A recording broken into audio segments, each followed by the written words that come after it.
Hey, this is Garrett A3 Customs. Today we got a new one we're fixing to start on right here. It's in the fab shop. It's been here for a little while. 69 Camaro, one of my favorites. It is rough, my friend, but we have a lot of the panels, most every panel for the car. We're probably going to build the floor, the rockers, everything, and then we're going to marry it back to the roof and the dash. And if we can get the dash out without tearing it up, we'll reuse it. If we can't, then we'll end up putting the dash in it.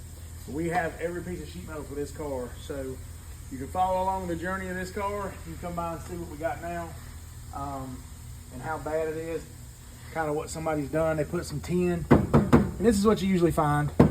Somebody put tin in the floor pans, and it's all rotten up there. Normally that's what you get when you buy one of these.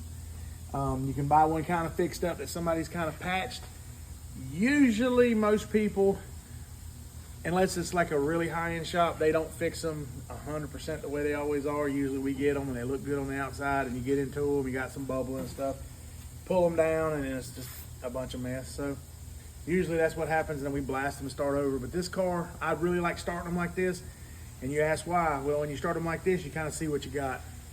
If you pay a lot of money for them and you get them, and you know, it's basically, it's your preference. I mean, if you got the money to buy one and pay what they want for these cars fixed, and then you have to fix them, that's great. But sometimes you get them and you're like, man, there's a lot more problems. But sometimes there's not. But this car here is a really good bones car to start with. It is still together.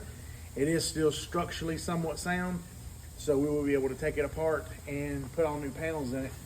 If you want to look back here in the quarters, see right here, man, you can already see Bondo in the quarters. Somebody's already fixed it one time, and it's kind of rough. But the trunk's kind of bad and everything on it. It's just, you know, typical places where it rots. At least this the sail panel's in good shape. Both of these sail panels are in good shape. You know, the speaker tray is all good. So it's still got some good internal structure to the car, and the car will be a pretty nice car. If you come back here, you can see what we got. So we got new floor pans, new trunk pans, already just to put them together, and then that's that. I got new tail pieces, brand new quarters, brand new rockers, brand new inner structures, brand new inner tubs. I got, you know, the mini tubs for it, got them. So this car is going to be okay. We're going to bring it back to life. But this is normally how we start with them, guys. And then they end up on the rotisserie, the body shop, and then on down to paint. So follow us along on this 69 Camaro build. We're excited to do it. And this is my favorite car, so we're going to have some fun with this one. Follow along with this build, Garrett A3 Customs.